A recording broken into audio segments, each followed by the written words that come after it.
ಯುದ್ಧ ಅಂದಮೇಲೆ ಶತ್ರುಗಳ ವಿಮಾನಗಳನ್ನ ಒಡೆದುಳಿಸೋದು ಕಾಮನ್. ಆದ್ರೆ ಬರೋಬ್ಬರಿ 830 ಕೋಟಿ ರೂಪಾಯಿ ಕೊಟ್ಟು ಖರೀದಿಸಿದ ತನ್ನದೇ ದೇಶದ ಅತ್ಯಾಧುನಿಕ ವಿಮಾನಕ್ಕೆ ಸ್ವತಃ ತಾನೇ ಬಾಂಬ್ ಬಿಟ್ಟು ಉಡಾಯಿಸ್ತಾರೆ ಅಂದ್ರೆ ನೀವು ನಂಬ್ತೀರಾ? ಹೌದು, ಅಮೆರಿಕನ್ ಸೇನೆ ಇರಾನ್ ಮರುಭೂಮಿಯಲ್ಲಿ ಮಾಡಿದ್ದು ಇದನ್ನೇ. ನೋಡೋಕೆ ಇದು ಅಮೆರಿಕದ ಹುಚ್ಚುತನದಂತೆ ಕಂಡ್ರು ಇದರ ಹಿಂದಿರೋದು ಇಡೀ ಜಗತ್ತನ್ನೇ ನಡುಗಿಸೋ ಒಂದು ಟಾಪ್ ಸೀಕ್ರೆಟ್ ಮಿಲಿಟರಿ ರೂಲ್. ಅಷ್ಟಕ್ಕೂ ಕೋಟ್ಯಂತರ ರೂಪಾಯಿ ನಷ್ಟವಾದ್ರೂ ಪರವಾಗಿಲ್ಲ ಅಂತ ಅಮೆರಿಕ ತನ್ನದೇ ವಿಮಾನವನ್ನ ಯಾಕೆ ಸುಟ್ಟು ಭಸ್ಮ ಮಾಡ್ತು? ಆ ವಿಮಾನದೊಳಗೆ ಅಡಗಿದ್ದ ಆ ಡಾರ್ಕ್ ಸೀಕ್ರೆಟ್ ಆದ್ರೂ ಏನು? ಬನ್ನಿ, ಮಿಲಿಟರಿ ಇತಿಹಾಸದ ಈ ರೋಚಕ ರಹಸ್ಯವನ್ನ ಇವತ್ತು ಡಿಕೋಡ್ ಮಾಡೋಣ. ಹಾಗಾದ್ರೆ ಅಷ್ಟಕ್ಕೂ ಅಮೆರಿಕ ತನ್ನದೇ ವಿಮಾನಗಳನ್ನ ಯಾಕೆ ನಾಶ ಮಾಡುತ್ತೆ? ಮಿಲಿಟರಿ ಭಾಷೆಯಲ್ಲಿ ಸ್ಕ್ರಾಚ್ಡ್ ಅಸೆಟ್ ಅನ್ನೋ ರೂಲ್ ಇಂದಿರೋ ರಹಸ್ಯವೇನು? ಅಮೆರಿಕ ಮಾತ್ರವಲ್ಲ, ರಷ್ಯಾ ಕೂಡ ಇದೇ ತಂತ್ರವನ್ನ ಯಾಕೆ ಬಳಸುತ್ತೆ ಎಂಬ ಪ್ರಶ್ನೆಗಳಿಗೆ ಈ ವಿಡಿಯೋದಲ್ಲಿ ಉತ್ತರ ನೋಡ್ತಾ ಹೋಗೋಣ, ಬನ್ನಿ. ಇರಾನ್ನಲ್ಲಿ ಅಮೆರಿಕದ F-15E ಪತನ ಶುರುವಾಯಿತು. High risk rescue operation. ಈಗ ಯಾಕಪ್ಪ ಈ ವಿಷಯ ಅಂತ ಜಸ್ಟ್ ಸಿಂಪಲ್ ಆಗಿ ನೋಡ್ಬಿಡೋಣ. ಇರಾನ್ ಮತ್ತು ಅಮೆರಿಕ ನಡುವೆ ಯುದ್ಧ ನಡೀತಿದೆ, ಅದು ನಿಮ್ಗೆ ಗೊತ್ತಿದೆ, ಇಡೀ ಜಗತ್ತಿಗೆ ಗೊತ್ತಿರೋ ವಿಚಾರ. ಮೊನ್ನೆಯಷ್ಟೇ ಇರಾನ್ ಸೇನೆ ಅಮೆರಿಕದ ಅತ್ಯಾಧುನಿಕ ಯುದ್ಧ ವಿಮಾನವಾದ F-15E ಸ್ಟ್ರೈಕ್ ಈಗಲ್ ಅನ್ನ ಒಡೆದುರುಳಿಸಿತ್ತು.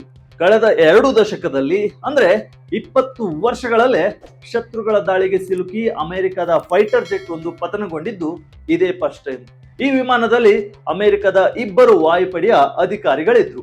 ವಿಮಾನ ಪತನಗೊಂಡ ತಕ್ಷಣ ಅವರು ಇರಾನ್ನ ಪರ್ವತ ಪ್ರದೇಶಗಳಲ್ಲಿ ಶತ್ರುಗಳ ಗಡಿಯೊಳಗೆ ಸಿಲುಕಿಕೊಂಡ್ರು. ತಮ್ಮ ಸೈನಿಕರನ್ನ ಹೇಗಾದ್ರೂ ಮಾಡಿ ಬದುಕಿಸಿಕೊಂಡು ಬರಲೇಬೇಕು ಅಂತ ನಿರ್ಧರಿಸಿದ ಅಮೆರಿಕ ಇರಾನ್ ಗಡಿಯೊಳಗೆ ರಾತ್ರೋರಾತ್ರಿ ಒಂದು ಬೃಹತ್ ಅತ್ಯಂತ ರಹಸ್ಯ ಆಪರೇಷನ್ ಅನ್ನ ಶುರು ಮಾಡಿತು. ಅಮೆರಿಕದ ಅಧ್ಯಕ್ಷ ಡೊನಾಲ್ಡ್ ಟ್ರಂಪ್ ಅವರೇ ಹೇಳಿದಂತೆ ಡಜನ್ ಗಟ್ಟಲೆ ಶಸ್ತ್ರಸಜ್ಜಿತ ವಿಮಾನಗಳನ್ನ ಬಳಸಿ ಪರ್ವತದ ಆಳದಲ್ಲಿ ಸಿಲುಕಿದ್ದ ಗಾಯಗೊಂಡ ಮೊದಲ ಸೈನಿಕನನ್ನ ರಕ್ಷಿಸಲಾಯಿತು. ಇದಾದ ಕೆಲವೇ ಗಂಟೆಗಳಲ್ಲಿ ಹಗಲಿನ ಹೊತ್ತಲ್ಲೇ ಮತ್ತೊಬ್ಬ ಅಧಿಕಾರಿಯನ್ನು ಕೂಡಲೇ ರಕ್ಷಣೆ ಮಾಡಲಾಯಿತು. ಆದ್ರೆ ಈ ಆಪರೇಷನ್ ಅಷ್ಟು ಸುಲಭವಾಗಿರ್ಲಿಲ್ಲ. 2ನೇ ಸೈನಿಕನನ್ನ ಹುಡುಕುವ ಮೊದಲು ಅಮೆರಿಕದ ಗುಪ್ತಚರ ಸಂಸ್ಥೆ CIA ಇರಾನ್ ಪಡೆಗಳ ದಾರಿ ತಪ್ಪಿಸಲು ಒಂದು ಮಾಸ್ಟರ್ ಪ್ಲಾನ್ ಅನ್ನ ರೂಪಿಸಿತ್ತು. ಅಮೆರಿಕದ ಸೈನಿಕ ಸಿಕ್ಬಿದ್ದಿದ್ದಾನೆ, ನಾವು ಅವನನ್ನ ಕರೆದುಕೊಂಡು ಹೋಗ್ತಿದ್ದೇವೆ ಅಂತ ಸುಳ್ಳು ಸುದ್ದಿಯನ್ನ ಹಬ್ಬಿಸಿ ಇರಾನ್ ಸೇನೆಗೆ ಗೊಂದಲವನ್ನ ಸೃಷ್ಟಿಸಿತ್ತು. $100 ಮಿಲಿಯನ್ ವಿಮಾನ ಬ್ಲಾಸ್ಟ್. ತನ್ನದೇ ಪ್ಲೇನ್ ಸುಟ್ಟು ಹಾಕಿದ್ದೇಕೆ ಅಮೆರಿಕ? ಸೈನಿಕರನ್ನೇನೋ ರಕ್ಷಣೆ ಮಾಡಲಾಯಿತು, ಆದ್ರೆ ಅಸಲಿ ಕತೆ ಶುರುವಾಗಿದ್ದೇ ಇಲ್ಲಿ. ಈ ಆಪರೇಷನ್ಗಾಗಿ ಪೆಂಟಗನ್ ವಿಶೇಷ ಆಪರೇಷನ್ಗಳಿಗಂದೇ ಬಳಸುವ MC-130J ಕಮಾಂಡೋ 2 ಎನ್ನುವ ಸಾರಿಗೆ ವಿಮಾನಗಳನ್ನ ಇರಾನ್ನ ಮರುಭೂಮಿಗೆ ಕಳಿಸಿತ್ತು. ಇದರ ಒಂದೊಂದು ವಿಮಾನದ ಬೆಲೆ ಬರೋಬ್ಬರಿ $100 ಮಿಲಿಯನ್ ಗಿಂತ ಹೆಚ್ಚು, ಅಂದ್ರೆ 830 ಕೋಟಿ ರೂಪಾಯಿ.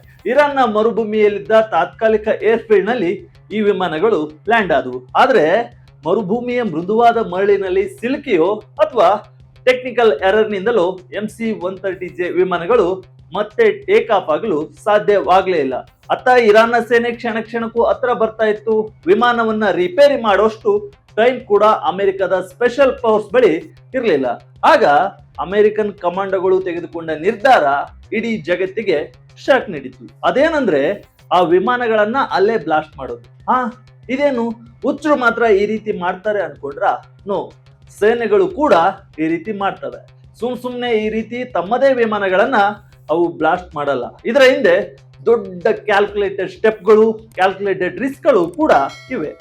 ಶತ್ರುಗಳ ಕೈಗೆ ಸಿಗಬಾರ್ದು ಎಂಬ ಒಂದೇ ಕಾರಣಕ್ಕೆ ಅಮೆರಿಕ ತನ್ನದೇ ಸೈನಿಕರನ್ನ ಬೇರೆ ವಿಮಾನದಲ್ಲಿ ಹತ್ತಿಸಿ ಕೆಳಗೆ ಬಿಟ್ಟಿದ್ದ ಆ ದುಬಾರಿ ವಿಮಾನಗಳನ್ನ ಬಾಂಬ್ ಬಿಟ್ಟು ಉಡಾಯಿಸಿತು.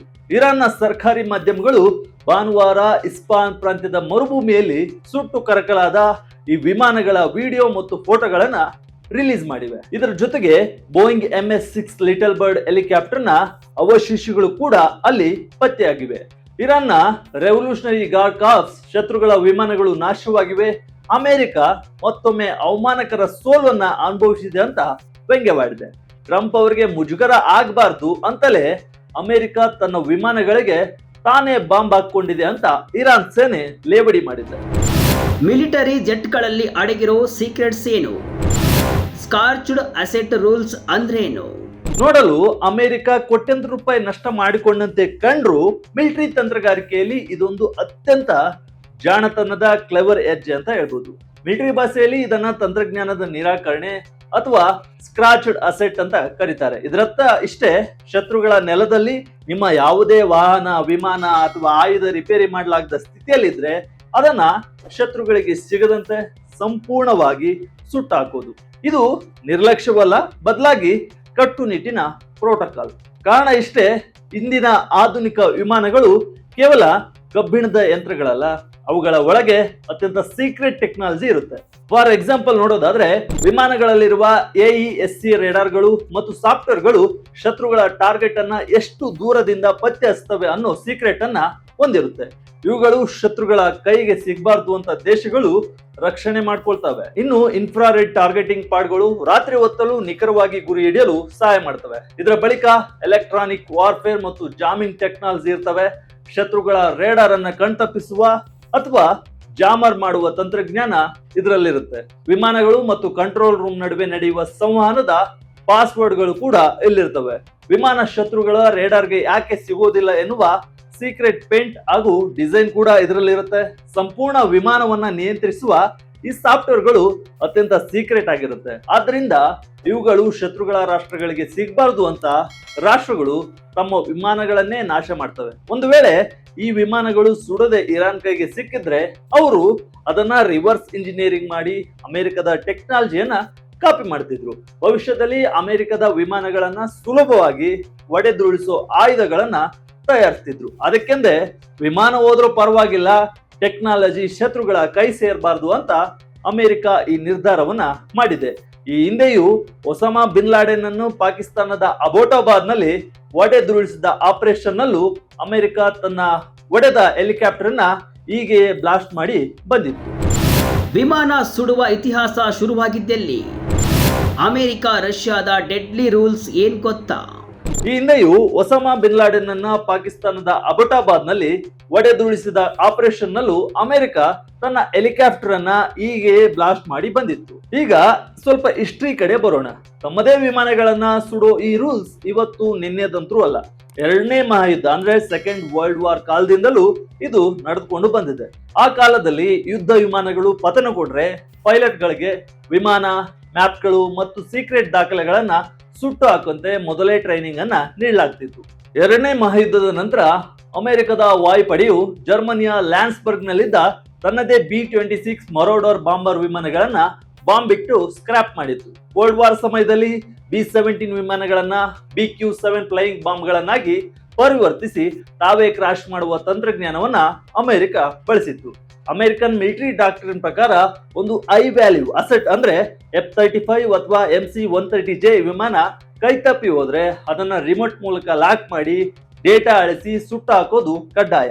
UK, ಫ್ರಾನ್ಸ್ ನಂತಹ ನ್ಯಾಟೋ ರಾಷ್ಟ್ರಗಳು ಕೂಡ ಇದೇ ತಂತ್ರವನ್ನ ಬಳಸ್ತಿದ್ದಾವೆ. ಆದ್ರೆ ಅಮೆರಿಕದಷ್ಟು ಬಹಿರಂಗವಾಗಿ ಅವು ಹೇಳ್ಕೊಳ್ಳಲ್ಲ. ಇನ್ನು ರಷ್ಯಾದ ವಿಚಾರಕ್ಕೆ ಬಂದ್ರೆ ಅಲ್ಲಿಯೂ ಇದೇ ರೀತಿಯ ಘಟನೆಗಳು ನಡೆದಿವೆ. ಅಮೆರಿಕದಂತೆ ರಷ್ಯಾ ಈ ವಿಚಾರವನ್ನ ಅಧಿಕೃತವಾಗಿ ಒಪ್ಕೊಳ್ಳಲ್ಲ. ಆದ್ರೆ ರಣರಂಗದಲ್ಲಿ ಅವರ ನಡವಳಿಕೆ ಇದೇ ರೀತಿ ಇರುತ್ತೆ. ಅಕ್ಟೋಬರ್ 2024ರಲ್ಲಿ ಅಂದ್ರೆ 2 ವರ್ಷಗಳ ಹಿಂದೆ ಉಕ್ರೇನ್ ಮೇಲೆ ಆರ್ತಿದ್ದ ರಷ್ಯಾದ ಅತ್ಯಾಧುನಿಕ S-70 ಒಕೋಟಿಕ್ ಸ್ಟೆಲ್ತ್ ಡ್ರೋನ್ ಕಂಟ್ರೋಲ್ ತಪ್ಪಿತ್ತು. ಈ ಡ್ರೋನ್ ಉಕ್ರೇನ್ ಅಥವಾ ಪಾಶ್ಚಿಮಾತ್ಯ ದೇಶಗಳ ಕೈಗೆ ಸಿಕ್ಕರೆ ತನ್ನ ರಹಸ್ಯ ಬಯಲಾಗುತ್ತೆ ಎಂದು ಅರಿತ ರಷ್ಯಾ ತನ್ನದೇ ಡ್ರೋನ್ ಅನ್ನ ತಾನೇ ಒಡೆದುರುಳಿಸಿತ್ತು ಅಂತ ಬ್ರಿಟಿಷ್ ಮಿಲಿಟರಿ ಇಂಟೆಲಿಜೆನ್ಸ್ ವರದಿ ಮಾಡಿತು. ಇದಲ್ಲದೆ ಉಕ್ರೇನ್ ಸೇನೆ ರಷ್ಯಾದ ಏರ್ಫೀಲ್ಡ್ ಮೇಲೆ ದಾಳಿ ಮಾಡಿದಾಗಲೂ ತಮ್ಮ Tu-95, Tu-160 ಅಥವಾ Tu-22M3 ನಂತಹ ಸ್ಟ್ರಾಟಜಿಕ್ ಬಾಂಬರ್ ವಿಮಾನಗಳು ಶತ್ರುಗಳ ಕೈಗೆ ಸಿಕ್ಕು ಸ್ಟಡಿ ಮಾಡಲು ಅವಕಾಶ ಕೊಡಬಾರದು ಎಂಬ ಕಾರಣಕ್ಕೆ ರಷ್ಯಾ ಅವುಗಳನ್ನ ನಾಶ ಮಾಡಿರುವ ಎಕ್ಸಾಂಪಲ್ಗಳಿವೆ. ಒಟ್ನಲ್ಲಿ ಅಮೆರಿಕ ಆಗಿರ್ಲಿ ರಷ್ಯಾ ಆಗಿರ್ಲಿ ಯಾರಿಗೂ ತಮ್ಮ ಟೆಕ್ನಾಲಜಿ ಶತ್ರುಗಳ ಕೈ ಸೇರೋದು ಇಷ್ಟವಿಲ್ಲ. ಒಟ್ನಲ್ಲಿ ಯುದ್ಧದಲ್ಲಿ ಒಂದು ವಿಮಾನದ ಬೆಲೆ ಕೇವಲ ಅದರ ಐರನ್ ಫ್ರೇಮ್ಗಳಲ್ಲ, ಅದರೊಳಗಿರುವ ಇಂಟೆಲಿಜೆನ್ಸ್ ಮತ್ತು ಡೇಟಾದಲ್ಲಿದೆ. $100 ಮಿಲಿಯನ್ ಬೆಲೆಯ ವಿಮಾನವನ್ನ ಸುಟ್ಟು ಹಾಕೋದು ಮೇಲ್ನೋಟಕ್ಕೆ ಹುಚ್ಚುತನದಂತೆ ಕಂಡ್ರು ಆ ವಿಮಾನದೊಳಗಿನ ತಂತ್ರಜ್ಞಾನವನ್ನ ಉಳಿಸಿಕೊಳ್ಳಲು ಭವಿಷ್ಯದಲ್ಲಿ ಆಗಬಹುದಾದ ಸಾವಿರಾರು ಕೋಟಿ ನಷ್ಟ ಮತ್ತು ಸೈನಿಕರ ಪ್ರಾಣಾಪಾಯವನ್ನ ತಪ್ಪಿಸಲು ಇದೊಂದೇ ದಾರಿ ಅನ್ನೋದು ಮಿಲಿಟರಿ ತಜ್ಞರ ಲೆಕ್ಕಾಚಾರ. ಅಮೆರಿಕ ಇರಾನ್ ನಲ್ಲಿ ಮಾಡಿದ್ದು ಇದನ್ನೇ, ಹಳೆ ಇತಿಹಾಸ ಹೇಳ್ತಿರೋದು ಇದನ್ನೇ. ಶತ್ರುಗಳಿಗೆ ಆಯುಧ ಸಿಕ್ಕರೂ ಪರವಾಗಿಲ್ಲ, ಆದ್ರೆ ಆ ಆಯುಧದ ಸೀಕ್ರೆಟ್ ಸಿಗಬಾರದು ಎನ್ನುವ ಈ ಮಿಲಿಟರಿ ನೀತಿ ಬಗ್ಗೆ ನಿಮ್ಗೇನ್ ಅನ್ಸುತ್ತೆ ಎಂಬುದನ್ನ ಕಮೆಂಟ್ ಮೂಲಕ ತಿಳಿಸಿ. ಇದು ವಿಜಯ ಕರ್ನಾಟಕ ವಿಶೇಷವಾಗಿತ್ತು. ಇದೇ ರೀತಿಯ ಹೆಚ್ಚಿನ ವಿಡಿಯೋಗಳಿಗಾಗಿ ವಿಜಯ ಕರ್ನಾಟಕ ವೆಬ್ ಅನ್ನ ಲೈಕ್ ಮಾಡಿ, ಶೇರ್ ಮಾಡಿ, ಫಾಲೋ ಮಾಡಿ. ಧನ್ಯವಾದ.